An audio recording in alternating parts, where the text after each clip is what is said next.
But I've also got a lot of admiration for Jewish Labor MP Josh Burns. He's called out and stood up to anti-Semitism over the past year and a half at times when many in his own party have been very weak on this issue.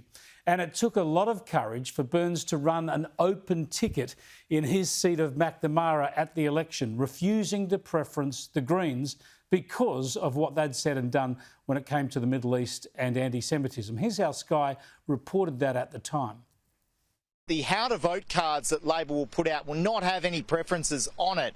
Now that allows Labor to ensure that they are not preferencing the Greens because, of course, in historic contests, Green preferences would favour Labor in this type of contest.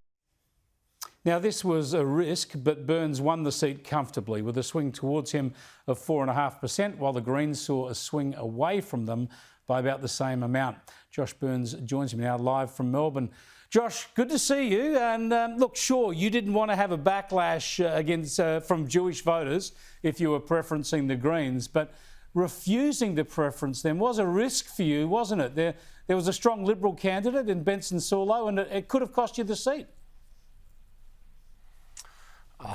Hindsight's always a wonderful thing, Chris. So I think ultimately we made the decision that I wanted to put forward the Labor case in Macnamara, that I was standing proudly as the Labor candidate, and we had policies that were going to help people, from helping students with HECS debt and people buying their first home and investing in Medicare to try and ensure that bulk billing rates go up. I think these are the things that that really mattered to people, and we wanted to focus on that, and I didn't want to get sort of bogged down in some of the really divisive stuff. So yeah, I think in the end it was a campaign focused on what we were going to do, and yeah, I'm really just sort of humbled by the result. Yeah, now, of course, in Labor seats right around the country, there are preferences, how to vote cards giving preferences to the Greens and swapping back, of course. It's been that way for many, many years. But you had an open ticket, so people could preference the Greens if they could, of course. Everybody's got free choice when it comes to preferences. You also had Labor supporters, Michael Danby and others, getting around handing out how to vote cards so that encouraging people unofficially they could vote for you and keep the Greens low in the count. So that would have helped, wouldn't it, that sort of support? Oh, look, who knows? Who knows, Chris? I mean, I do think that, I certainly, there's a lot of commentary about all of this. I mean, the Greens leader, Adam Bandt, at the time said that, we'd done some preference deal with the Liberal Party, which was, categorically not true. And then the Liberal Party was saying, that we should have preferenced them last and all this sort of stuff. Ultimately, there was sort of people on both sides, and I just didn't think that was in any way productive or truthful. What I wanted to do was to try and show people, what was the Labor Party going to do for them? And I had thousands of conversations with people, Chris, thousands of conversations over the last month, and no one raised preferences. No one said, when I was door knocking, no one said, who are you preferencing? People were saying, this is what I care about. I care about my community, my family. I want to go see a doctor.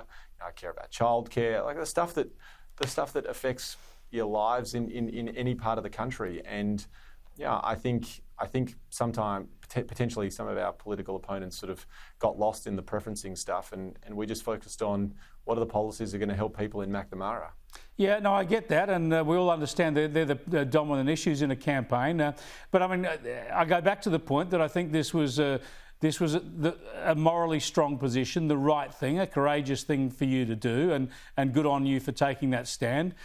You were up against a good man. I know Benson Saulo quite well, and he was a great candidate for the Liberal Party. But you look at those numbers, and the Greens vote went down in your own electorate. Then you look across nearby at Melbourne, and the Greens leader, Adam Bandt, lost his seat.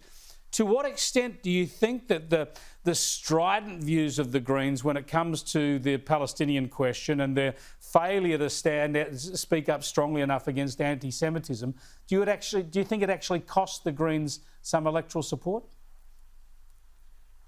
It's a really interesting question, Chris. I mean, I think the honest answer is that that's not what people were voting on, and the Greens were hyper fixated on this issue that, frankly, is so. You and I both know how complicated this is, and how how devastating it is, and how no one wants to see suffering or wants to see violence. People want to see an end to the conflict, and we want to see people being able to get on with their lives. And I think most Australians sort of have that view.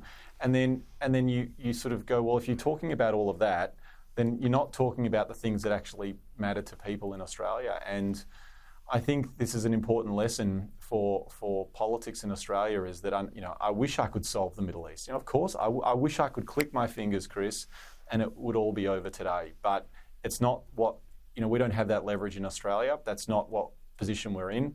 What we can do is talk to each other respectfully. And I don't know that Australians really like this sort of really jagged rhetoric. I think Australians really just want people to be able to live peacefully in Australia. I think Australians hated the anti-Semitism that we saw as a result of a whole range of factors, including the conflict overseas where Jewish communities were targeted.